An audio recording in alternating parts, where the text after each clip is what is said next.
तब धरणी माध्य हो नरसिंह अवतारा भगवन माया भगवन माया भगवन माया भगवन माया भगवन माया भगवन भगवन नरसिंह रूप हरि अवतारा भगवन माया भगवन माया भगवन माया भगवन माया भगवन माया श्री श्री रक्षा हेतु नरसिंह अवतारा भगवन माया भगवन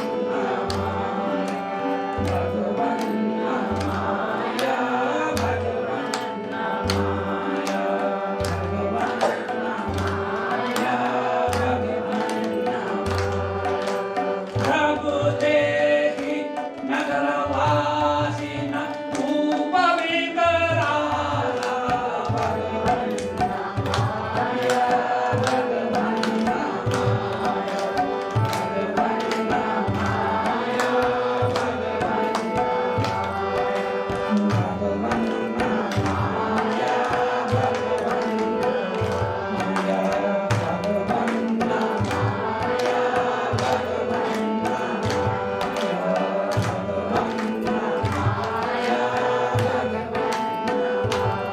भक्त प्रहलाद तब ये स्तुति कीना भगवन माया भगवन माया भगवन माया भगवन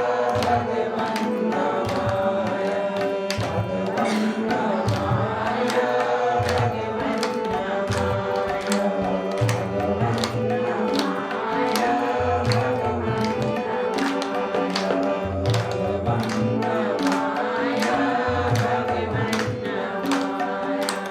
सुनो हरि रूप तीर्थ गुणमय धाम भगवन माया भगवन माया भगवन माया भगवन माया भगवन माया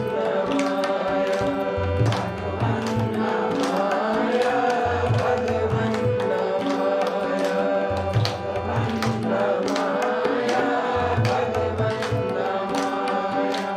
क्रोध शांत करो हे दीन दयाला भगवन माया भगवन माया भगवन माया भगवन माया भगवन माया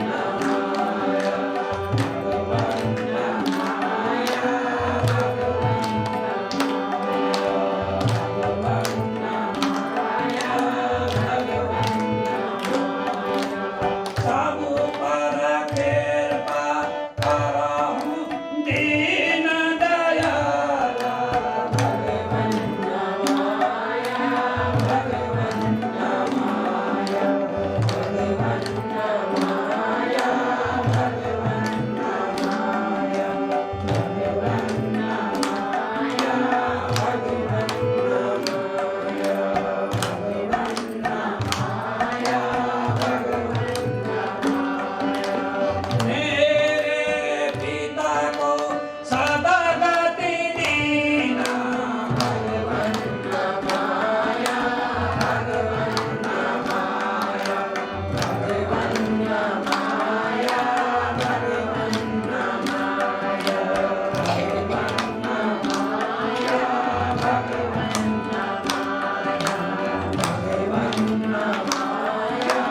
भगवन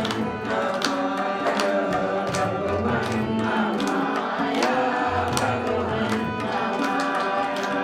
जब प्रभु दीना वचन सुनि भक्त प्रहलाद भगवन माया भगवन माया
अधुना अद्योपरान्त संख्यार्थं ऋषयमुनेर्यः पवित्रात्मनि समुपस्थितः अष्टविंशमः आत्मशब्दप्रभामण्डलेषु संख्यार्थं ऋषयमुनेर्पवित्रात्मनि समुपस्थितः एवं विशिष्टतः सिद्धजना पवित्र सिद्धजनाः सर्वे देवदेवी वृंद किन्नर यक्ष गंधर्व सर्वे स्वभावरूपं समस्थितम् एवं तत्र लोकेषु यदस्थले अग्रजस्य शरीरसन्मुखे समुपस्थितः भक्तजनाः सर्वे स्वस्थानः भक्तिभावपूर्वकम् एवं सर्वे स्वस्थानः परमेश्वरस्य भक्तिभावपूर्वकं समुपस्थितः अष्टविंशम् आत्मशब्दप्रभामण्डलेषु संख्यार्थं ऋषयमुनेर्पवित्रात्मनि भगवान् बद्रिविशालस्य बद्रिकाश्रम किंचित दूरी ही मध्ये स्वर्गारोहणी क्षेत्रेषु सर्वे समवेताः ऋषयमुनेर्पवित्रात्मनि समुपस्थिताः ध्यानं देहि सर्वे एतत् सत्संग कार्यक्रमः विशिष्टतः निगूढतम अध्यात्म योग विधि अंतर्गत है। योग विधान अनुसार सर्वे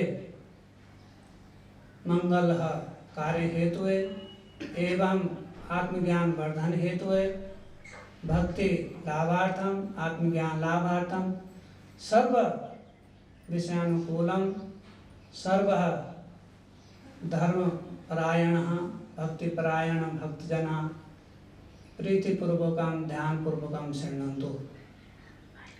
विशिष्टतः धर्मानुभावरूपं धर्मप्रिय एवं धर्म लोकांतर्वा भाव पूरितः सत्संग कार्यक्रम मध्ये विस्तृत योग सूत्र एवं योग विद्या एवं भक्ति विद्या पराविद्या एवं किम सानिध्यं भावपूरितं परिपूर्णं धर्मार्थ कार्य सिद्धि अर्थे एवं सर्व भाव सुखम लब्धा सत्संग कार्यक्रमः हिंदी परिशुद्ध एवं संस्कृत मिश्रिता भाषा अंतर्गते यूयं सन्मुखे संभाषयामि एवं निवेदयामि सर्वे शांतपूर्वकः एवं अंतश्चेतना मन मध्ये सर्वे मनसा कर्मणा वाचा एकाग्रमनं कृत्वा परमेश्वरस्य भक्ति भावपूर्वकं विशिष्टतः सत्संग शृण्वध्वजम्। इससे पूर्व का सत्संग जो मर्त जीवों ने सुना और भूमिका के रूप में सुना, क्योंकि मर्त्य मंडल में जहाँ भी वसुंधरावासी लोग रहते हैं वहाँ इस बात की ही कमी है कि संस्कृत और वैदिक भाषा का उन्हें ज्ञान नहीं है। इस कारण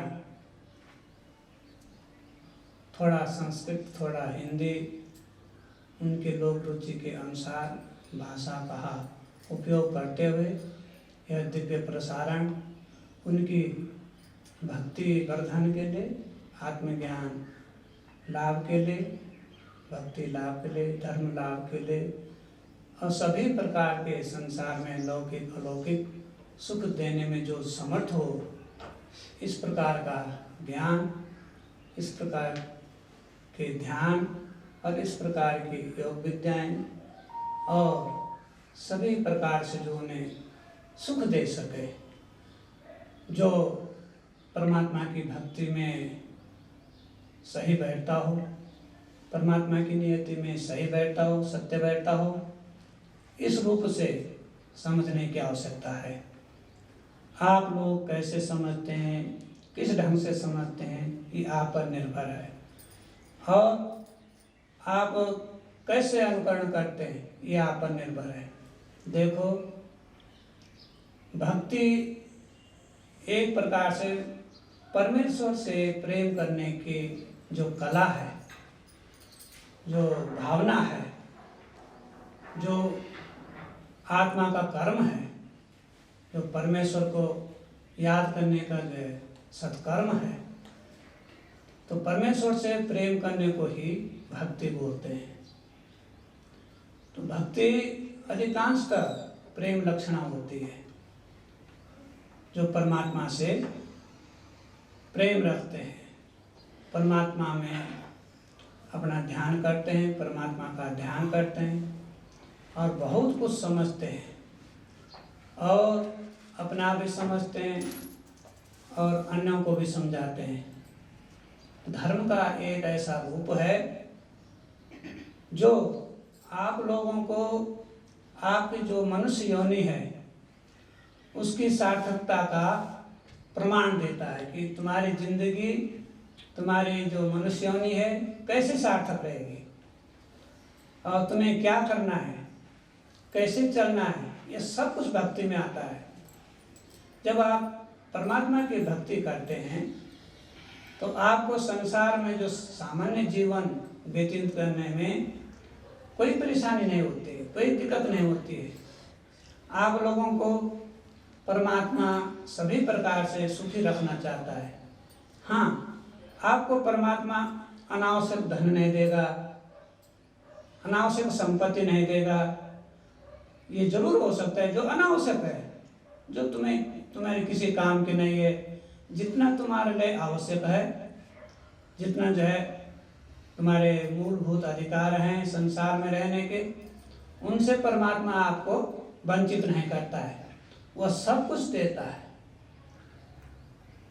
आप लोग कभी कभी अपने लिए ही ऐसा जो है बुरा चाहते हैं कि ये भी चाहिए, वो भी चाहिए, जिसकी आवश्यकता नहीं है। परमात्मा तो एक जो संयम पूर्ण जीवन जो व्यक्ति व्यतीत करता है उसी को महत्व देते हैं। संयम से, मर्यादा से, धर्मपूर्ण जीवन।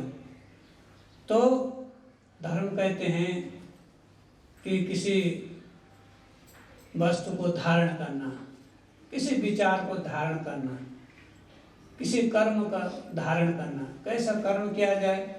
धर्म के रूप जो सत्य हो, तो सत्य को धारण करने के लिए सनातन धर्म बोलते हैं, सत्य सनातन धर्म बोलते हैं। धर्म सबका, जगह जगह पत्ते पत्ते हर प्राणी का, हर जीव का धर्म सनातन धर्म है, सत्य सनातन धर्म है, वही हर जीव का धर्म है। आप लोग जो शब्दों में कुछ भी बोल देते हैं, कैसे भी बोल देते हैं, वह आपका धर्म नहीं है। धर्म परमात्मा ने नियत कर रखा है कि जो सदा चलने वाला, सदा से चला आया है, सदा रहेगा, सत्य सनातन धर्म। तो सत्य सनातन धर्म परमात्मा ने जो है अपने आप जो है नियत कर रखा। परमात्मा का एक ही धर्म है, सत्य सनातन धर्म, और अपने आप ही वो सत्य सनातन है। शेष आप लोगों ने जो है तर्क वितर्कों से और दुनिया भर की बातें बना करके विभिन्न नाम उसके रख ले, और उन नामों में सोच फिक्र रहती है आप लोगों को कि हमारा धर्म आगे बढ़ा। कोई कहता है हमारा धर्म आगे बढ़े, कोई कहता है यही धर्म हो सकता है, दूसरा नहीं हो सकता है। तो उसमें परमात्मा ये बोलते हैं, भाई तूने कौन सा धर्म पैदा किया? तूने अपने विचारों से कौन सा नया धर्म पैदा किया? धर्म तो मेरा एक ही बना रखा है, सत्य सनातन धर्म। उसी के अनुसार सारी दुनिया चलती है, उसी के अनुसार जन्म लेती है, जीवन बिताते, फिर मरण होता है। तो जन्म, जीवन और मरण ये तीनों उसी के अनुसार होता है। उत्पत्ति, स्थिति और प्रलय, यह सब उसी के हिसाब से होता है। और जब उसी के हिसाब से होता है तो सब कुछ परमात्मा का है। और जब परमात्मा का सब कुछ है तो आप भी उसी में आ गए। इस कारण आप लोग क्यों चिंता करते हो, क्यों डरते हो, क्यों डरे रहते हो कि जन्म होगा, मरण होगा और संसार में जो परेशानी होगी। परमात्मा का संसार है, वो उसी ढंग से सामर्थ्य देगा उस जीवन को जीने के लिए, उसमें रहने के लिए, सभी प्रकार के व्यवहारों की पूर्ति के लिए वो शक्ति देगा। और शक्ति बिना भक्ति के नहीं होती है। भक्ति कहते हैं परमात्मा से प्रेम करने को, परमात्मा को चाहने के लिए। तो जब आप लोग सोचते हो, विचारते हो, तुम अपनी बुद्धि से सोचते हो, तो कुछ भक्त लोग ये बोलते हैं, साधु संत सन्यासी लोग ये बोलते हैं, हे परमात्मा कि मेरी इच्छा पूरी मत करो, जो मेरी इच्छा है मेरी इच्छा को मत सुनो। तो निज इच्छा होती नहीं, प्रभु इच्छा तत्काल। अब बलि जाना चाहता था स्वर्ग को, जा बैठा पैदा। तो मेरी चाहे मत करो, अपनी चाहे तत्काल। प्रभु के लिए जो है ये प्रार्थना जो है भक्त लोग करते हैं, साधु संत लोग करते हैं कि मेरी चाहे मत करो और प्रभु इच्छा तत्काल। अब परमात्मा मेरे लिए वही करो जो मेरे लिए जो है उपयुक्त हो, सही हो, मेरे लिए कल्याणप्रद हो। इस प्रकार से परमात्मा का भजन, परमात्मा की भक्ति और परमात्मा ने जो तुम्हें सत्य सनातन धर्म बताया उसी हिसाब से चलना चाहिए। देखो आप लोग जो है कितना भी सोचते हो, विचारते हो और कैसे भी सोचते विचारते हो, परंतु उसमें एक अधूरापन होता है।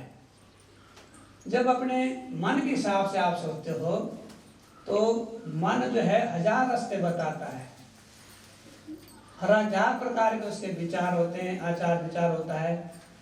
तो इस प्रकार से जो है आप जब अपने मन के हिसाब से सोचते हैं तो वो मन सही दिशा में नहीं ले जाता है, उस मन के ऊपर जो है नियंत्रण करना पड़ता है। तो यह मन जो है बहुत ही ऐसा समझ लो कि निरर्थक बात करता है, व्यर्थ की बात करता है। तो दौड़त जैसे मन दौड़ लगाता है, दौड़त मन दौड़िया, नहीं पहुंचा अपने ठिकाने, अपने स्थान में नहीं पहुंचता है। सोचता है वो कि मैं अपने स्थान पर पहुंच गया, नहीं पहुंचा निज ठौर। फिर भी अपने जो ठौर है परमात्मा का घर है, परमात्मा की भक्ति है। तो दौड़त मन दौड़िया, नहीं पहुंचा निज ठौर। घूमत फिरत चौं दिशि निहार करके, रहा फिर उदास का उदास। तो अपने ठौर पर नहीं पहुंचा। और इस प्रकार से कहा गया है कि मन के मते मत चलिए, मन के मते मत चले, मन के मते 1000, उसके 1000 मत हैं, 1000 विचार हैं। और मन के ऊपर जो सवार हो सके वो होगा कोई साधु संत, ये जो मन को दबा सके, नियंत्रण कर सके, उसके ऊपर सवार हो सके। ये नहीं कि मन तुम्हारी सवारी करे, बल्कि मन के ऊपर जो है सवारी करने की बात है। धर्मपरायण लोग जो भी बोलते हैं, सोचते हैं, विचारते हैं, तब भी मन की एक ऐसी भावना होती है कि परमात्मा अपने में सब कुछ समाहित करके इस मनुष्य को समझाता फिरता रहता है कि हे मनुष्य, तू किसकी मति पर चल रहा है? मन के मते पर। तो मन के मते मत चलिए, मन के मते 1000। और उस मन के ऊपर सवार हो सके कोई साधु संत, कोई एक साधु संत ही उस मन के ऊपर सवार करके उसको नियंत्रित कर सकता है।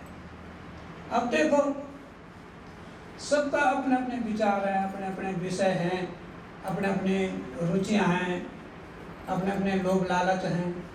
अब देखो 5 पकवान सिंह के आगे रखे और फिर भी जो है सिंह जो है भूखा रहता है। 5 पकवान सिंह के आगे, सिंह भोजन नहीं पाए। कुकुर ने तज दिन निजपुर के वासना, गधा कभी मिश्री नहीं खाई। गधा कभी मिश्री नहीं खाता है। अपने अपने हिसाब से सिंह के आगे पकवान, 5 पकवान रख दो, 10 पकवान रख दो, 10 व्यंजन 36 व्यंजन रख दो, नहीं खाएगा, भूखा का भूखा रह जाएगा। इसी प्रकार से संसार में जो पापात्मा है, पापी जीव है, उसके आगे चाहे कितनी भक्ति के सूत्र रखो, कितने अच्छे अच्छे भजन बोलो, फिर भी उसकी आत्मा भूखी ही रहती है, वो ग्रहण नहीं कर पाता है। क्योंकि उसको आदत है संसार में चुगली करने की, निंदा करने की, झगड़ा फसाद करने की, लोभ लालच करने की, राग द्वेष में रहने की, इन गंदगियों में रहने की उसको आदत है। तो वो भजन पर ध्यान नहीं देता है, फिर वो अतृप्त का अतृप्त रहता है। 5 पकवान सिंह के आगे, सिंह भोजन नहीं पाए। कुकुर ने त्यागी निजपुर की वासना, गधा कभी खीर नहीं खाई। गधा ने कभी खीर नहीं खाई। गधा कभी खीर नहीं खाता, मिश्री नहीं खाता, ऐसी मीठी चीजें। ऐसे ही जो संसार में डूबा हुआ प्राणी है, संसार में लिपटा हुआ प्राणी है, वो कभी भजन का रस नहीं ले पाता है। कितने वेद शास्त्र पुराण उसके सामने हैं, कितनी भजन पुस्तिकाएं हैं, कितने अच्छे अच्छे साधु संत संसार में हैं, परंतु वहाँ उसके कदम नहीं बढ़ते हैं और उसकी आत्मा हमेशा भूखी रहती है, अतृप्त की अतृप्त रहती है, क्योंकि उसका भोजन है विषय वासना, काम क्रोध मद मोह लोभ ईर्ष्या घृणा मत्सर, इनमें लिप्त रहता है। जब इनमें लिप्त रहता है तो भूखा का भूखा रह जाता है। उस कहीं भी साधु संतों के जो सत्संग भजन प्रवचन हो रहे हों, उसको ग्रहण नहीं कर पाता है, बल्कि वहाँ वो क्या करेगा, अगर किसी साधु संत के कुटिया में जाएगा भी, किसी सत्संग सभा में भी जाएगा, तो उसका जो है मकसद दूसरा होगा। उसका उद्देश्य होगा कि मैं किसी के जूते उठाऊं, चप्पलें हाथ लग जाएं, जूते हाथ लग जाएं, उसका मन वहाँ लगा रहता है। जहाँ जिसका रस है, जहाँ जिसकी वासना है, जहाँ जिसका ध्यान है, वो सोचेगा। तो जाएगा वहाँ, पर किस काम के लिए जाएगा? वो देखेगा कि सबकी पीठ फेरी हुई है महात्मा जी की ओर, संत की ओर, सबका मोह है, सब अपने ध्यान मगन है और उसका ध्यान है कितनी अच्छी अच्छी चप्पल जूते हैं, कौन से उठाऊं और मेरा जो है काम बन जाए, कुछ भी कर ले। तो उसका जो है चोरी करने पर ध्यान रहता है। तो सब अपने हिसाब से चलते हैं। तो इसी प्रकार जो सिंह के आगे 5 पकवान हैं, सिंह फिर भी भूखा होए, फिर भी भोजन नहीं पाए। कुकुर ने तजी निजपुर की वासना, गधा कभी मिश्री नहीं खाए। गधा कभी जो है मिश्री नहीं खाता, उसकी अपनी आदत, या मीठा खीर नहीं खाता है। और कहीं कहीं कुत्ते क्या होते हैं, वो मनुष्य के साथ रहता है, उसकी आदतें बदल जाते हैं, तो उस संसार की जो है वासना त्याग देता है। कुकुर ने तजी निजपुर की वासना, निजपुर का मतलब जहाँ उसका घर है, संसार है, वहाँ की वासना को कुत्ता भी त्याग देता है।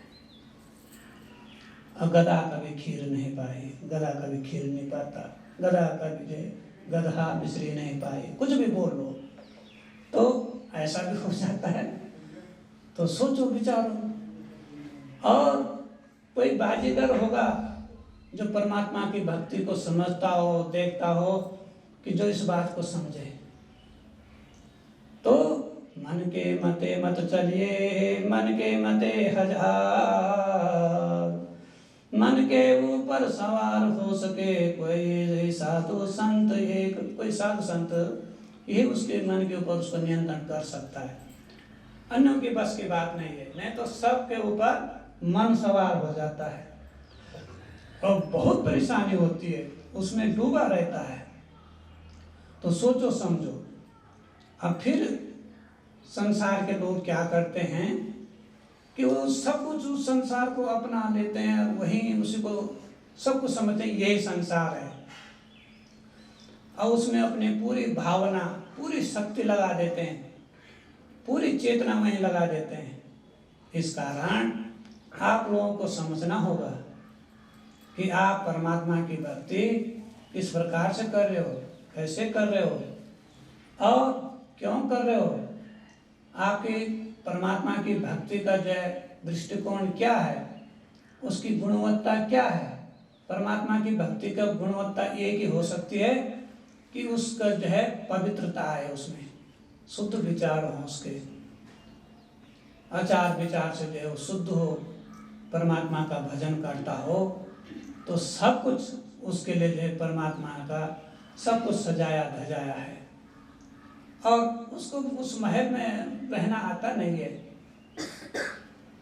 जिस महल, जो महल परमात्मा ने बनाया, उसका शरीर, उसके अंदर 72,000 नाड़ियाँ, और उसमें 10 नाड़ियाँ प्रधान बनाई है, सूर्य चांद सितारों से सजा धजा करके उसका शरीर दिया है। उसका अंतर शरीर पूरा जो है परमात्मा के यश से भरा हुआ, परमात्मा के रस से भरा हुआ, और उसके अंदर जो है परमात्मा ने अमृत जो कुंड भी बनाया कि अमृत पी करके अमर हो जा, तो उसको पीना नहीं आता है। जो महल परमात्मा ने भक्ति महल उसके अंदर बनाया है, उसका शरीर में बनाया, देह में बनाया, जो परमात्मा ने शब्द देह उसकी बनाई है, उसमें रहना उसको नहीं आता है। बड़ा न्यारा न्यारा प्यारा प्यारा महल बनाया, हंस को रहना नहीं आया।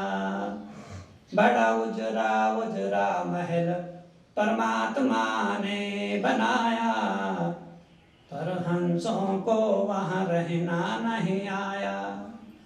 चांद सितारों से सजाया धजाया, पल्लव वाटिकाओं से सजाया, पीने को अमृत का कुंड बनाया, फिर भी प्यासा प्यासा फिरता रहेगा, फिर भी प्यासा प्यासा फिरता रहेगा।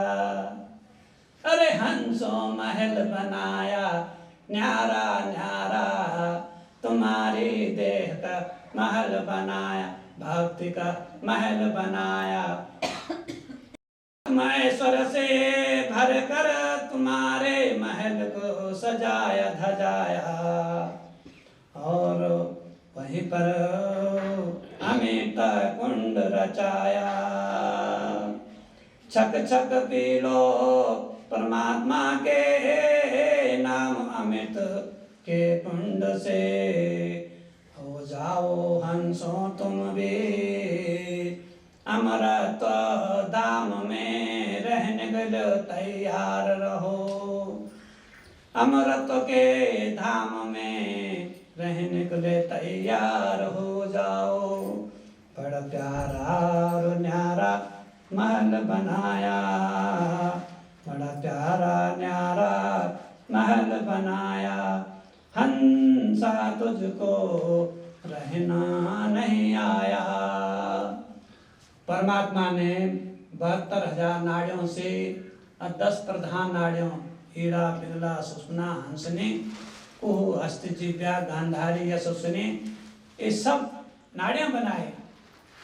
और वहाँ परमात्मा ने चांद सूरज के आकाश से उसको सजाया धजाया, अब पूरा उजाला परमात्मा ने वहाँ दिया, और पल्लव वाटिका लताएं और सब कुछ वहाँ परमात्मा ने दिया। हंस लतिकाएं फहराई, वेद ऋचाओं का मंडल बनाया, आत्म स्वर ज्ञान स्वर की कोकिला भी रचाए, आत्म कोकिला बन करके तुम भजन को क्यों नहीं गाए, तुम भजन को क्यों नहीं गाए। आत्म कोकिला बन करके, परमात्मा की आत्म कोकिला बन करके, परमात्मा में प्रेम करके, परमात्मा ने तुम्हें वही आकाश छत्र छाया सब कुछ परमात्मा ने चांद सूरज से सजाया धजाया, झरने नदी तालाब और सब प्रकार से सजाया धजाया तुमको, तुम्हारे आत्मा के महल को सजाया धजाया। अपना भी परमात्मा ने वहाँ जो अपनी लीला पूर्ण रची और परमात्मा ने सब कुछ आपको वहीं दे दिया। फिर भी आप जब परमात्मा को नहीं समझ पाए और उस महल का लाभ नहीं उठा पाए, उस महल से बाहर आकर के संसार में लग गए और संसार की गंदगियों में जो है तुम अपने जो है विषय वासनाओं का जो है खेल खेलने लग गए। परमात्मा ऐसा रूप जब धारण करता है कि परमात्मा का मन किस रूप में कैसे तुमको स्वीकार करे और किस ढंग से स्वीकार करे, यह परमात्मा पर निर्भर है। तुम परमात्मा की भक्ति किस ढंग से करते हो, कैसे करते हो, तभी परमात्मा ये सोचते हैं मेरा जीव है। अब उस जीव के लिए परमात्मा ने कोई कमी नहीं करी। कितने सुंदर सुंदर पहाड़ बनाए, नदियां बनाए, झील बनाए, पर्वत बनाए, सागर बनाए और धरती बनाए प्यारी सी। फिर भी कहीं सूखी धरती, उसके नीचे भी फिर पानी दिया। तुम खोद करके जो है पानी जो है उसमें जो है प्राप्त कर सकते हो अपने वैज्ञानिक यंत्रों के द्वारा। जहाँ तुम्हें धरती सूखी दिखाई देते तो तुम्हारी नजरों से दिखाई देते, परमात्मा ने उसके नीचे भी पानी के फव्वारे, पानी की नदियाँ जो है बना रखी हैं। कहीं तुम्हारे कोई कमी नहीं है। इस प्रकार से पंच तत्व का अधम शरीर जरूर है, परंतु परमात्मा ने उस शरीर में इतनी संभावनाएं दे रखी हैं, इतना अच्छे ढंग से उसको सजा धजा रखा कि परमात्मा का ध्यान लगा करके तुम परमात्मा के भक्ति कर सकते हो और सब कुछ वहाँ प्राप्त हो सकता है, हर चीज प्राप्त हो सकती है। परमात्मा का यह लाडला पुत्र इंसान जो सबसे लाडला पुत्र है और उस इंसान के लिए परमात्मा ने सब कुछ दिया है।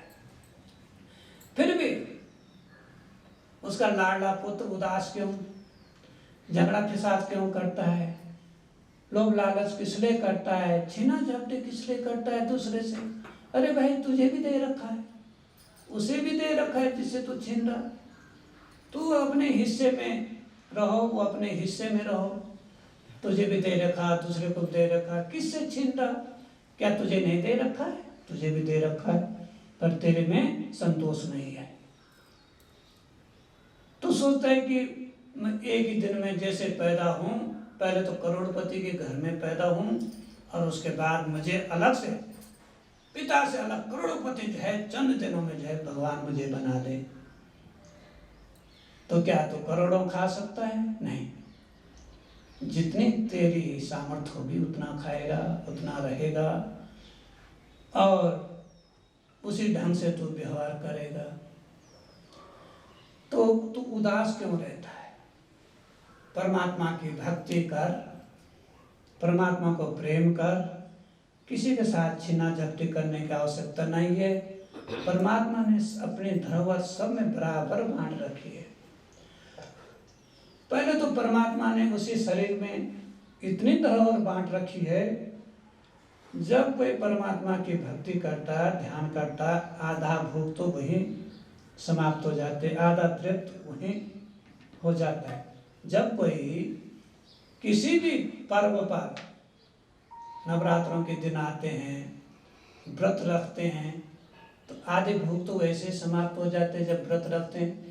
क्योंकि जिसके निमित्त तुम व्रत रखते हो वो शक्ति तुम्हें ऊर्जा से भर देती है और तुमको तृप्त करती रहती है।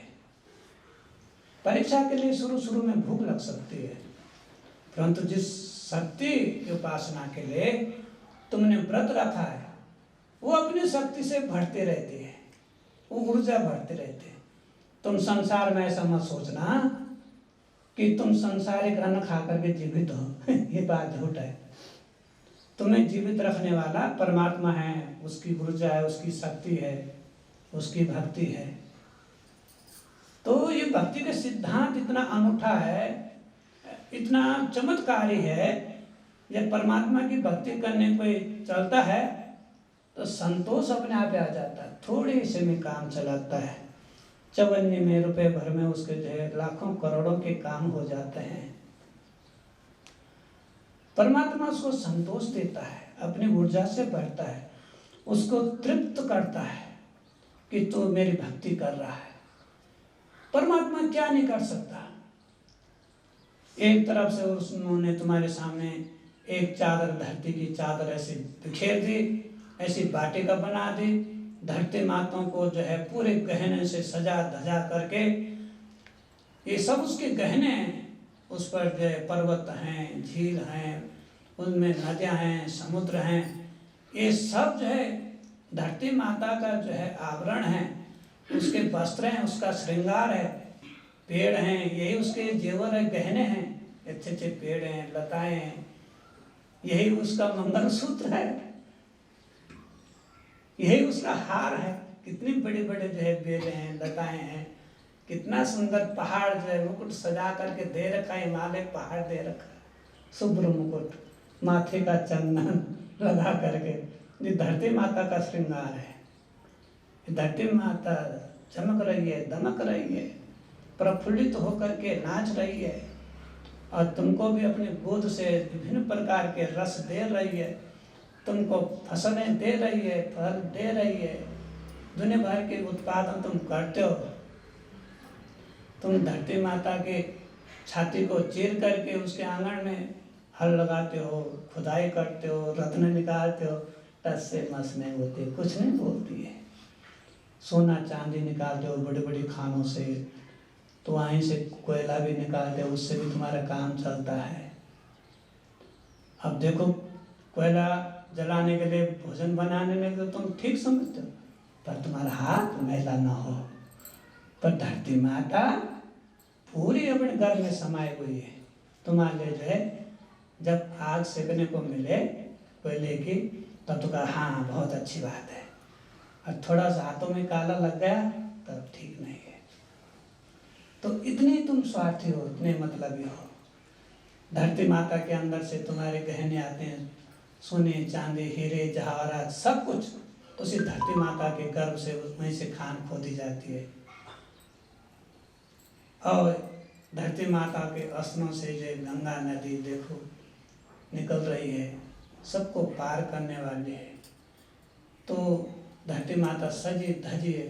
उस धरती माता के आंगन में, उसकी छाती में, उसके पूरे शरीर में तुम कूदते फांदते हो, लड़ाइयाँ करते हो, फुदकते हो, और उसमें तुम इतने जो है बड़ी बड़ी लड़ाइयाँ लड़ते हो आपस में, धरती माता की गोद में जैसे राक्षस लड़ रहे हैं। जैसे दीति के पेट में दोनों भाई वहाँ भी अंदर लड़ते रहते थे, 100 वर्ष तक गर्भ में रहे। हिरण्याक्ष हिरण्यकश्यप 100 वर्ष तक माता दीति के गर्भ में रहे, वहाँ भी लड़ते रहते थे कि माता तू बाहर नहीं आने दे रही। माता बोलती थी कि भाई तुमको तो ऐसा ऐसा श्राप मिल रखा है, और मैंने जो है कुछ ऐसा गलत काम कर दिया है कश्यप ऋषि के साथ। वो गोधिल का समय, तपस्या का समय था, वो कोई जो है ऐसा भोग विलास का समय नहीं था। मेरी काम वासना जागी, मैंने उनसे जो है काम वासना के संभोग की जो है इच्छा करी, पर उसने मेरी इच्छा पूरी तो करी, पर साथ में देखे ये बड़ी उत्पाती संतान होगी, इसके लक्षण ठीक नहीं, कुलक्षणी होगी, तो लक्षणीय संतान होगी। अब तुम संसार में उत्पाद करोगे तो मेरे नाम पर कलंक लगेगा, तो वो बाहर नहीं आने देती थी। 100 वर्ष तक उनको गर्भ में रखा। तब इधर उधर लोगों को पूछते रहती थी, देवता भी बोलते थे, अरे माता जी बाहर आने दो, देखा जाएगा तब की तब देखी जाएगी, बाहर आने का तो उनका अधिकार है ही। 100 वर्ष तक जो है उसने जो है अपने जो है हिरण्याक्ष को बाहर नहीं आने दिया। तब देवताओं ने सलाह दी, अन्य ऋषि मुनियों ने भी सलाह दी कि देखो भाई कुछ न कुछ तो भगवान उनके लिए सोचेंगे, उनका उद्धार होगा, कुछ दिन उत्पात मचाएंगे, कोई बात नहीं है, बाहर आने दो। तब देवताओं के निवेदन पर दीति माता ने दोनों बच्चों को जन्म दिया, हिरण्याक्ष हिरण्यकश्यप। हिरण्याक्ष ने आते ही उत्पात करना शुरू कर दिया। तो समझाने का अभिप्राय ये है, इस धरती माता के गर्भ के अंदर भी बाहर निकल कर भी इस उत्पात मचाता रहता है प्राणी। अब जिसको जो है सुंदर शकल, इतनी लंबी उसकी नाक भी थी, इतने अच्छे उसको जो है शकल सूरत दी, आंखें दी, सोचने के लिए मस्तिष्क दिया, चलने के लिए पैर दिए और पुण्य करने के लिए हाथ उसको दिए, इतने अच्छे अच्छे कर्म करने के लिए उसको जो है अच्छी बुद्धि दी, सब कुछ दिया, उसका सदुपयोग नहीं करता है। जब हिरण्यकश्यप धरती में आए तो वो अपने हिसाब से उत्तम, वो तो पूरे राक्षस थे, ऐसे तो है नहीं कि छोटे से बच्चे बन करके आए हों जो 100 वर्ष तक घर में रहे हों। तो वो तो बड़ा शरीर लेके आए। जब बहुत बड़ा शरीर लेकर आए तो उद्यम मचाने लगे। हिरण्याक्ष थोड़ा पहले आया, हिरण्यकश्यप थोड़ा देर बाद आया। दोनों जुड़वा पुत्र हैं, पर हिरण्याक्ष कुछ समय पहले बाहर आया और हिरण्यकश्यप थोड़ी देर बाद बाहर आया माता के गर्भ से। तो हिरण्याक्ष बड़ा भाई कहलाया और हिरण्यकश्यप छोटा। बड़े भाई ने सबसे पहले उद्यम मचाना शुरू कर दिया, त्राही त्राही मचा दी, धरती को पाताल लोक में ले गया, पानी के अंदर वहाँ डुबा दिया धरती को। तब जो है सब देवताओं ने कहा, अरे भाई दीदी ठीक ही बोल रही थी कि उद्यम मचाए, पर इतना हमको पता नहीं कि इतना उद्यम मचाएंगे, आते ही उत्पात मचा देंगे। तब भगवान विष्णु की स्तुति की, उन्हें 12 रूप धारण किया, 12 अवतार लिया और उसको जो है वहाँ घुस करके, पाताल में घुस करके उस धरती को जो है उबार लिया, हिरण्याक्ष को मार दिया। हिरण्याक्ष का संहार जब कर दिया तो हिरण्यकश्यप का वो बैरी बन गया, भगवान विष्णु बैरी बन गए। अब देखो उत्पात के काम तुम्हारे, बैरी जो है तुम भगवान को समझ रहे हो। ऐसे कि गलत काम करने वाला व्यक्ति जीव हमेशा सज्जन व्यक्ति को ही दुश्मन मानता है, शत्रु मानता है। अधर्म पर चलने वाले लोग जो हैं वो सज्जन व्यक्ति को और भगवान के भक्त को मूर्ख समझते हैं। कहते हैं ये कुछ काम नहीं करता है, बिना काम के खाता है, कमाता नहीं है, केवल खाता ही है, जैसे कि वही उसको पाला हो साधु संत को। तो ये धारणा है संसार में। अब देखो जब माता के गर्भ में कोई भी बच्चा, कोई भी प्राणी रहता है, कितनी स्तुति करता है, कितना रोता चिल्लाता है, भगवान से स्तुति करता है। भो प्रभु निकसये निष्काशनं मुक्तये माता गर्भ मध्ये संसार भावरूपं विशिष्टतः सदैवं त्वया बन्धन अर्चनं सदैव त्वया स्मरणं परमात्मा ब्रह्म स्वरूपं यस्मिन् समये संपूर्ण ब्रह्म दर्शनं मातस्य गर्भं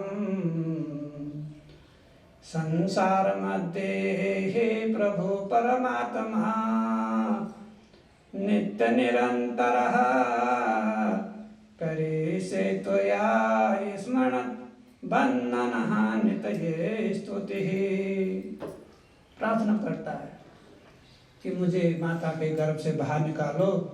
यहाँ मैं उल्टा टंगा हूँ, नीचे मेरा सिर है, ऊपर मेरे पैर हैं, माता खट्टा खाती है, तो भी परेशान होते, मीठा खाते, परेशान होते, जो माता खाते उसी की लार में मेरा जीवन व्यतीत हो रहा है। यहाँ घुटन हो रही है।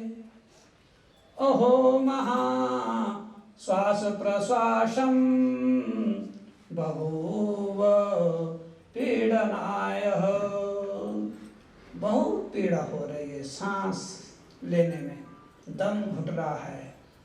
अहो परमात्मा बहुभय भाव रूपम न समर्थितहं मातुः सगर्भं बहुव बहुव चिंतनीय दशा, बहुत चिंतनीय दशा है, क्योंकि उल्टा टंगा रहता है। जब उल्टा टंगा रहता है तो उसे भोजन भी उल्टा ही करना पड़ता है। माता कैसा खा रही, क्या खा रही, अगर किसी माता ने इतना मांस भक्षण कर दिया तो वो क्या करेगा बेचारा, उसके तो इतने दांत भी नहीं। किसी माता ने जो है कोई वैसा जो है अड़दम सड़दम खा दिया तो बेचारे वो क्या करेगा, क्या खाएगा, कैसे खाएगा, कैसे पचाएगा। बहुत दिक्कत होती है, बहुत परेशानी होती है।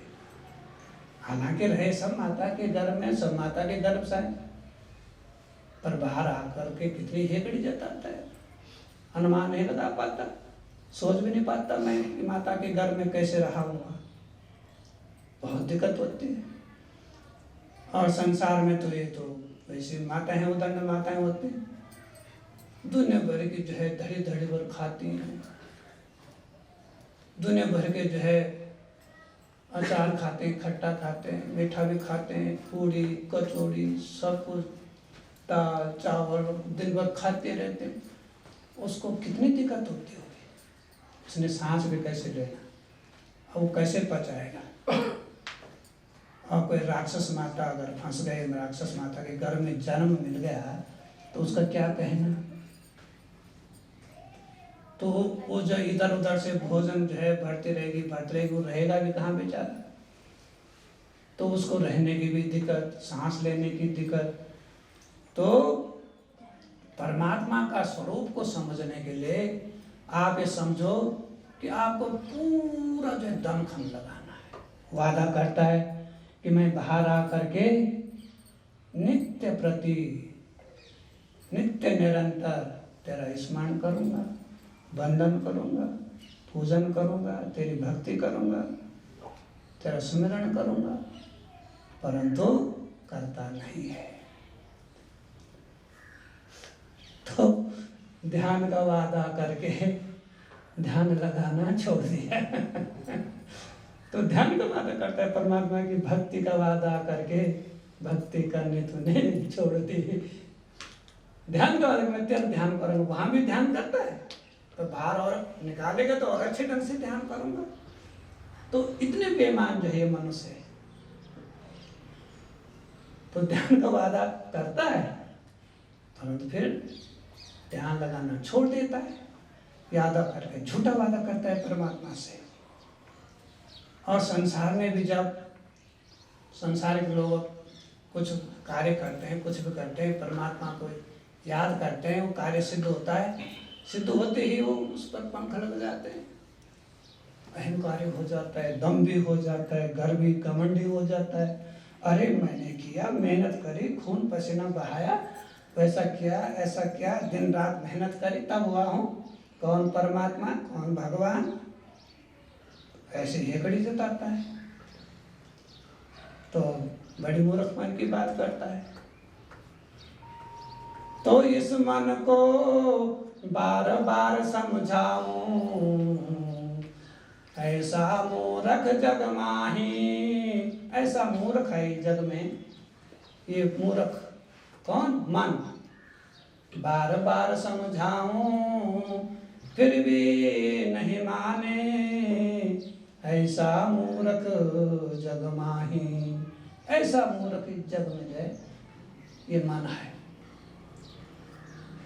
अब जो है ध्यान का वादा करके जो है ध्यान लगाना छोड़ दिया और अपने संसारी कामों में लग गया और परमात्मा को बिल्कुल ही भूल जाता है। और माता पिता भी क्या कहते हैं, थोड़ी सी अगर कहीं हरि नाम ले लिया तो कहते हैं अरे बिगड़ गए, क्या हो गया इसको, इसकी तबीयत खराब हो गई है, दिमाग खराब हो गया। क्योंकि माता पिता भी संसार के उसमें, कोई माता पिता ही नहीं चाहते कि मेरा बच्चा सन्यासी बने, भगवान की भक्ति करे, कोई शंकराचार्य बने, अच्छा साधु संत नहीं चाहते।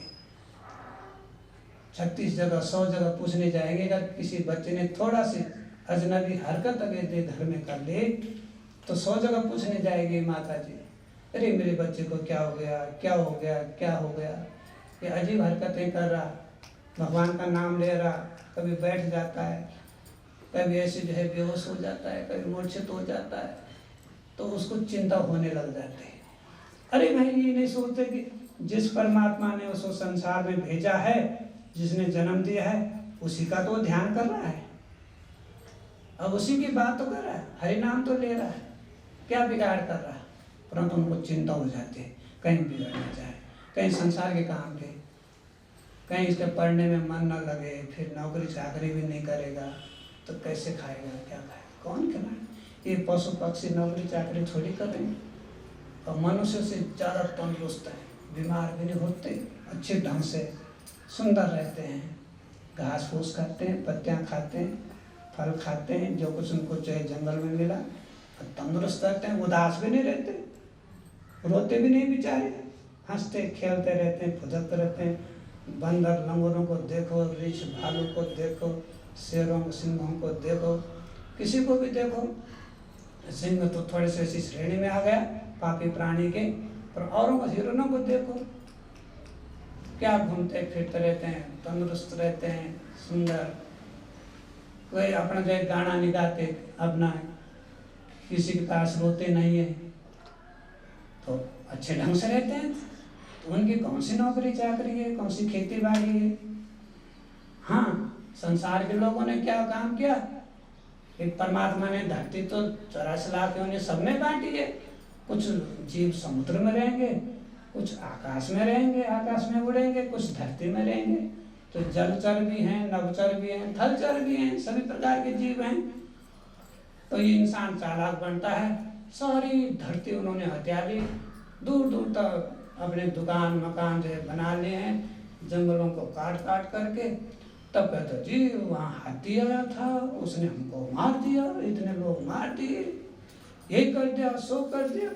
भाई उनके रहने की जो जगह परमात्मा ने उन्हें दी है, और तुमने जो है उसका अतिक्रमण कर दिया, उस पर भी कब्जा कर दिया, उसको भी हत्या किया, वो कहाँ जाएंगे, कहाँ रहेंगे।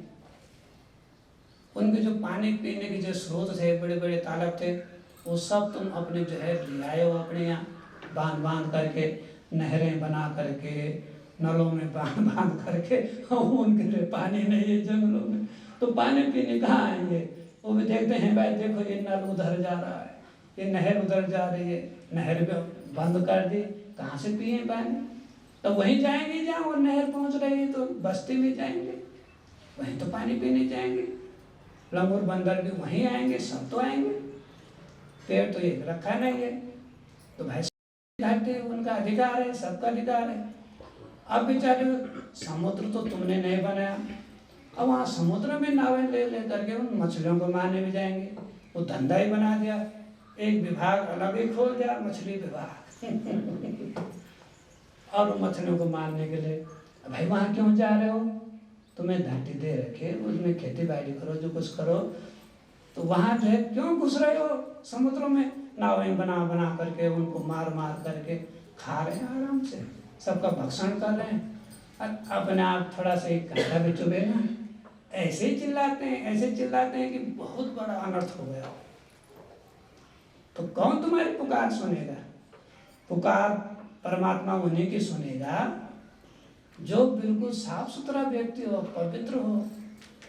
अब पवित्र व्यक्ति पर पहले तो आँच आएगी नहीं, यदि आएगी भी तो परमात्मा उसकी पुकार सुनेगा। अब तुम कैसे पुकार करोगे, किस मुंह से पुकारोगे, किस मन से पुकारोगे। तुमने अपने जीवन में तो सैकड़ों बकरे खा लिए, हजारों मुर्गे खा लिए, मिर्ग खा लिए, सबको पचा लिया, अपने पेट में पचा लिया, अपनी सेहत बना ली, अपने पर मांस रक्त तो सब कुछ हड्डियां मजबूत कर दी। अब उन्हीं हड्डियों के भरोसे रहो। कि वो तुम्हें कितना सुख दे सकते हैं। लोग क्या करते हैं, थोड़ा सा जो है वायु का प्रकोप होता है, गठिया वायु हो जाता है, तो कहते हैं कि बकरे की टांगों को लाते हैं, उनको छेद करके पका करके उसका रस पीते हैं, और कहते हैं टांगे ठीक हो जाए। दूसरे की टांगों को पका करके और उनको खा करके तुम सुखी रह पाओगे? कभी वो गठिया वायु सही नहीं होगी, कभी नहीं होगी। अपनी टांगे ठीक है, लेकिन दूसरे की टांगों को जो है खा रहे। ऐसा अजीब अजीब उनके सूत्र हैं। अगर ऐसे सोच है, ऐसे विचार है उनके, तो कैसे पुकार करोगे भाई? दुख में भी तुम पुकार नहीं कर सकते, नहीं सुनेगा परमात्मा। इसीलिए दुनिया में अनाचार हो रहा, अत्याचार हो रहा, इतनी मार काट हो रही, क्योंकि सुनेगा किसकी हो? एक छोटे 5 वर्ष का बच्चा है, उसकी पुकार तक भगवान नहीं सुनता है, उसको अपहरण हो जाता है, क्योंकि उस संसार का माहौल है, पाप में लिप्त हो गया।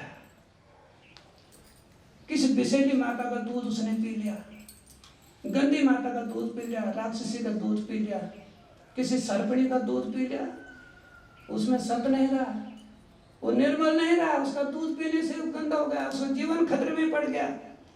तुम सोचो कि 5 वर्ष के बच्चे ने क्या कसूर किया?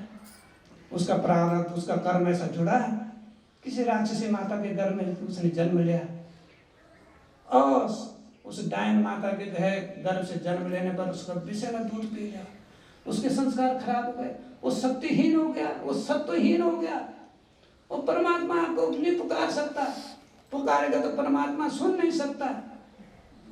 तो इसका कारण ये है क्योंकि वो माहौल छोटे बच्चे से लेकर बड़े बूढ़े तक सबका माहौल जो है एक प्रकार से जो है अधर्ममय हो गया, पापमय हो गया।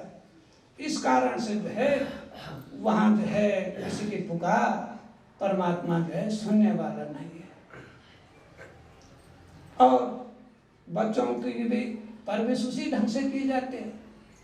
लाओ भाई कहीं से जो है जाड़ों का मौसम है, मछली पका करके उसका रस जो है बच्चे को पिलाते हैं, बकरी को जो है मांस पका करके उसका रस उसको देते हैं। इसकी भूख खुल जाएगी, मेरी भी भूख खुल जाएगी, बहुत अच्छी भूख लगेगी। किसकी भूख? किसी प्राणी को खाने की भूख, हत्या करने की, जीव हत्या करने की भूख, अतः उसके पार पर बस वैसी होती है। तो वो परमात्मा की नज़र से वो बच्चा दूर हो जाता है, क्योंकि उसके अंदर का सत्य समाप्त हो गया। सत्य जिसको कहते हैं, सत्य समाप्त हो गया। तो माता भी उस गए, बच्चे भी उसके हो गए, सबका वातावरण ऐसा हो गया, कौन सुनेगा?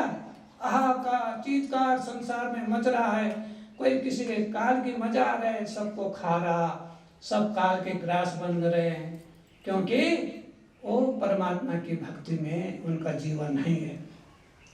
यदि परमात्मा की भक्ति वो करते भी हैं, थोड़ा सा ढोंग पाखंड करते भी हैं, तो परमात्मा की भक्ति वो परमात्मा के पाने के लिए नहीं करते हैं। दुकान मकान, अच्छा रोजगार, नौकरी चाकरी, इन सब के लिए, हमारा धंधा अच्छा चले। क्योंकि जो चोर चोरी करने, डकैत जो डकैती डालने के लिए जाता है, वो भी परमात्मा को याद करके जाता है, उसके लिए कर रहा है यार कि मुझे सफलता मिल जाए चोरी करने में, डकैती डालने में। तो इस प्रकार से ताना बाना है। यदि जीवन शुरू में सीधा सच्चा हो तो किसी की ताकत नहीं है, काल उस पर हाथ नहीं डाल सकता, कोई कितने से कितना खतरनाक प्राणी उस पर हाथ नहीं डाल सकता है, कोई कितना सा कितना बड़ा अपराधी हो उस पर हाथ नहीं डाल सकता। जो परमात्मा का हो गया वो अमर हो गया, सुखी हो गया, उसके पास सारे सुख हैं। तो जब तुमने हजारों बकरे, हजारों जो मुर्गे सब पचा ले, तुम्हारे पेट में जो कुकड़ू कू जो है वो कर रहे हैं, आवाज़ उसकी आ रही है, परमात्मा का कहीं तुम कहते हो मैंने तो इतनी रामायण खंड रामायण कर ली हैं, अरे हमने तो अपने रोम रोम पवित्र कर लिया है, रामायण करके सुंदर कांड का पाठ कर करके न जाने कितने बार कर लिया। क्या तुम सुंदर हो सचमुच में? तुमने तो जो है अपना अंग अंग जो है संसारिकता से भर लिया है, कामनाओं से भर लिया संसारी। संसार के लिए क्यों कामना करने? संसार तो अधर्म का है, जड़ है। संसार तो है दुख का घर है, भोग विलास का घर है। उसके लिए क्यों कामना की जाए? यदि तुम राम की रामायण करो तो राम को ही प्राप्त करने के लिए करो। ये नहीं कि मैं सुंदर कांड का पाठ करवा रहा हूँ जी, बस थोड़ा सा नौकरी चाकरी लग जाए, बस इसके लिए, या किसी के लग गए तब कर रहा हूँ। अरे ये कितने दिन की नौकरी चाकरी, कितने दिन का रोजगार? तो वो जो जिसका पाठ है वो उसी के लिए होता है।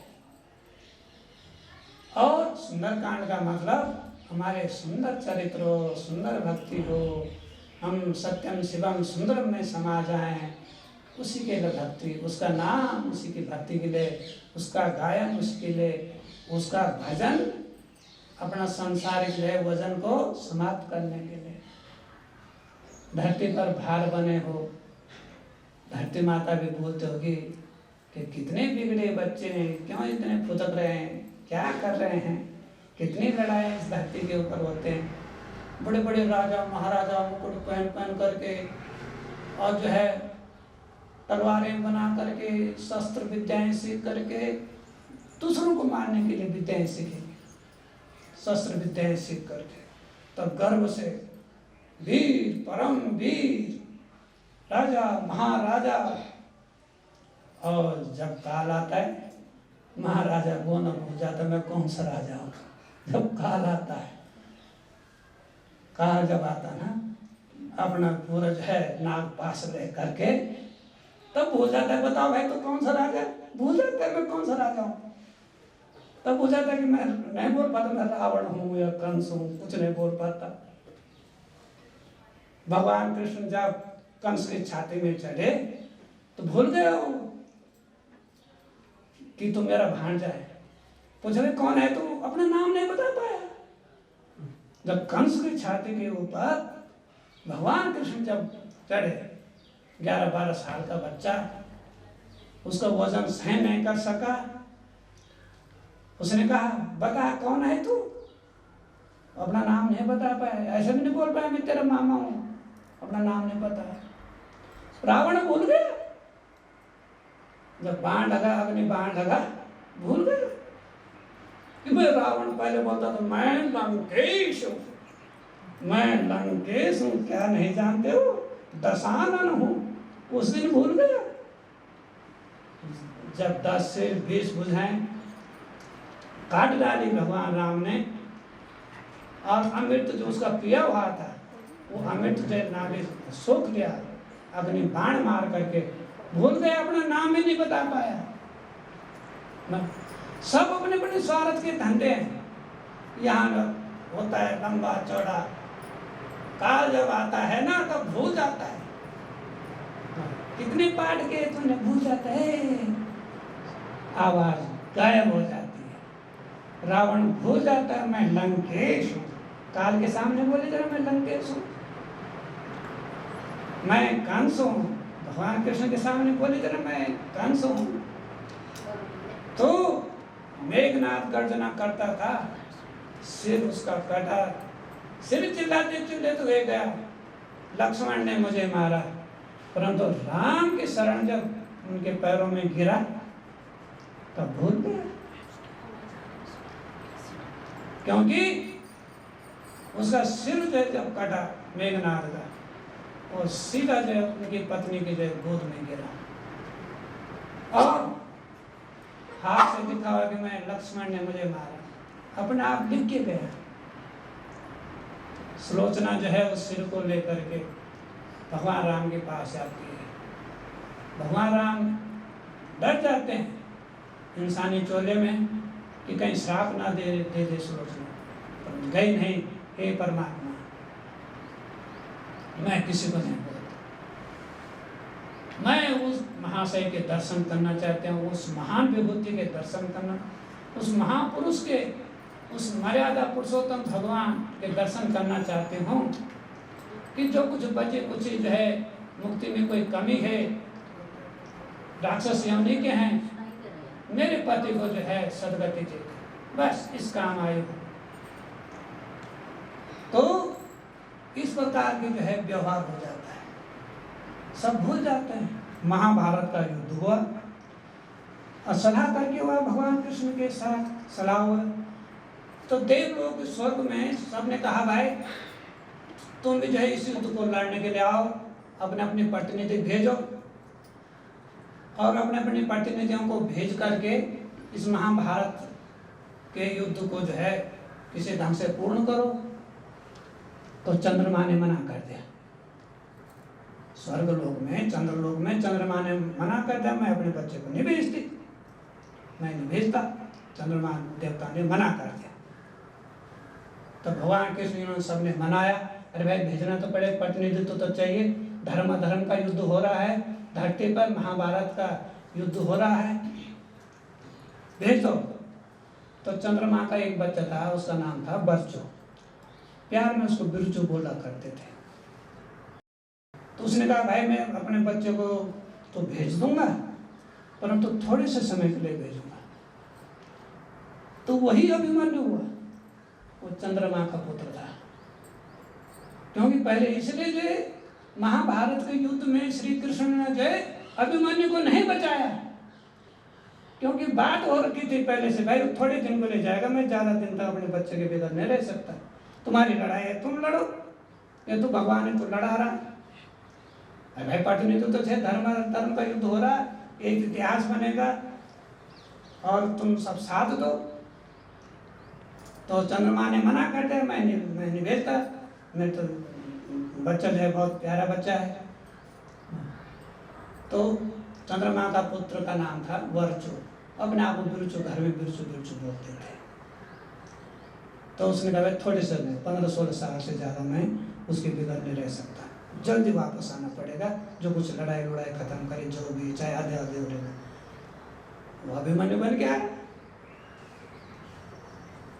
सुभद्रा के गर्भ से जन्म लिया, अभिमन्यु बन गया, महारथी बना, लड़ाई लड़ करके और वो ने जो है उसको घेरा, चक्रव्यूह भेदना उसे आया नहीं, माँ के गर्भ में उसने कथा सुनी थी, उसके बावजूद भी जो अंतिम जो चक्रव्यूह था कि बाहर कैसे निकलते हैं उससे निकलने, तब तक माँ को नींद आ गई, अभिमन्यु की विद्या अधूरी रह गई। तो उसने लड़ाई लड़ी, सब कुछ जानता था, लड़ाई लड़ी और फिर वीर गति को प्राप्त करके वापस चला गया। अर्जुन ने बहुत शोरगुल मचाया, हल्ला मचाया, रुदन मचाया कि मेरा बच्चा मेरा बच्चा मेरा बच्चा। भगवान कृष्ण चल रहे, तो भगवान कृष्ण है, भगवान है, मेरे बच्चे को क्यों नहीं बचाया ले? तो भगवान कृष्ण के तो शर्त थी, तय था कि जल्द मेरा बच्चा जो है वापस आना चाहिए। वो तो इसी विधि के विधान से शर्त के हिसाब से जो लड़ करके वापस चला गया। तब जिद करी अर्जुन ने, फिर चंद्रलोक में अर्जुन को ले गया भगवान कृष्ण, और वहाँ पूछा ये है भाई तेरा बच्चा तो यहाँ खेल रहा है। उसने कहा अरे अर्जुन क्या बोलता है, 14 बार तू जो है मेरे से पैदा हुआ है, मैं एक बार तेरा पुत्र बन गया, बहुत रुदन मचा रहा है। 14 बार तू मेरा बालक बन चुका है, मेरा पुत्र बन चुका है, तो मैं एक बार तेरे पुत्र बन गया तो बहुत रुदन मचा रहा है, बच्चा वहाँ खेल रहा है। तो तब समझ में आए। तो जहाँ पर कुछ शंका उठाते हैं कि भगवान कृष्ण ने जो है महाभारत के युद्ध में उस 16 वर्ष के अभिमन्यु को जो है क्यों नहीं बचाया, निहत्ता था, कुछ भी लीला रच सकता था, परंतु वचन के हिसाब से चंद्रमा को उसका बच्चा जल्दी वापस लौटाना था, नहीं तो चंद्रमा श्राप दे देता भगवान। कितने श्रापों का जो भागीदार बनता भगवान कृष्ण। तो उसका कारण ये था। तो बच्चों ऐसा है कि तुम्हारे सामने जो भी बात ऋषि मुनि लोग दिव्य प्रसारण में भेजते हैं वो इतनी प्रमाणिक होती है, इतनी प्रमाणिक है, तुम उसको पचा नहीं पाते हो और समझ नहीं पाते हो। तुम्हारे सामने जो भी लीला भगवान की हो रही है, जो भी हिसाब किताब तुम्हारा संसार में बैठ रहा है, जिस ढंग से भी बैठ रहा है, जैसे भी बैठ रहा, वो परमात्मा का एक ऐसा स्वरूप है जिसमें वो सब कुछ देख भी रहा सबका साक्षी बन रहा है, देख रहा कि कैसा हो रहा, क्या हो रहा। सबके कर्म लिखे जा रहे हैं, चित्रगुप्त उनको लिख रहा है और फिर तुम्हारे कर्म को तुम्हारे सामने रख करके और फिर उसी ढंग से तुम्हारी जो है स्थिति होती है, तुम्हारे इसी ढंग से जो है सुनिश्चित होता है कि तुमने कहाँ जाना है, किस ढंग से जाना। इसलिए कहते हैं कि ध्यान का वादा करके तूने ध्यान लगाना छोड़ दिया, भक्ति का वादा करके तूने भक्ति करना छोड़ दिया। तो माँ के घर में जब ध्यान का वादा किया था, भक्ति का वादा किया था, हे परमात्मा मैं तेरी भक्ति करूँगा, तेरा स्मरण करूँगा, नित्य निरंतर तेरी भक्ति में रहूँगा, तो उसका वादा जो है क्यों तोड़ दिया? अब परमात्मा का ध्यान करना, ध्यान लगाना क्यों छोड़ दिया? तो उस बात को समझो, सबको करना है।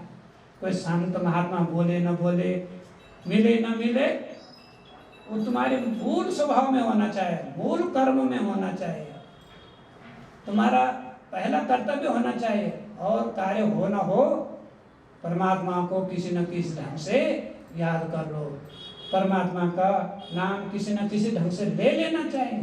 तुम्हारे संसार में हजार मजबूरियां हों, हजार किस्म के तुम्हारे संसारी काम होंगे, पर परमात्मा का तो एक ही काम है कि परमात्मा की भक्ति करो, उसी में तो सब कुछ है। तुम्हारे सोचने में क्या है, तुम्हारी बुद्धि में क्या रखा है?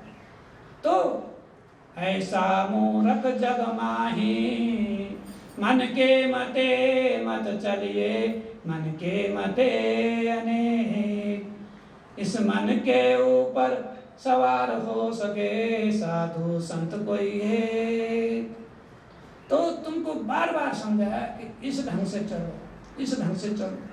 संसार महा आश्चर्यों से भरा पड़ा, महा आश्चर्यों से भरा पड़ा। द्वापर कहा था, एक पक्षी हुआ करता था, सुनकर के जो संसारिक लोगों के होश उड़ जाएंगे, ऐसा कोई पक्षी क्या होता था?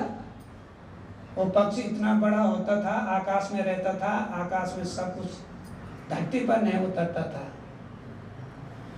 और ऐसा पक्षी था कि जो 5 हाथियों को अपने पंजों में उठा करके, अब 5 हाथियों को ऊपर आकाश में ले जा करके तब उनको पटक पटक करके आकाश में मार के तब खाते थे। तो वो 5 हाथियों को अपने पंजे में, अलग नाम का एक पक्षी है, उसको कुछ समय अनिल पक्ष भी कहा, अनल पक्ष भी कहा, पर मुख्य जो उसका नाम था अलल पक्षी था। उसकी आगे की टांगें तो छोटी होती थी, पीछे की टांगें जो है 4 गुना बड़ी होती थी, और वो आकाश में ही रहता था। परंतु जैसे अब तुमको समझा रहे हैं कि 5 हाथियों को कैसे उठा लेता, कौन उठाता था जब धरती में नहीं आते थे? क्योंकि जो धरती का सबसे बड़ा जीव जो है हाथी है, तो कैसे आता होगा?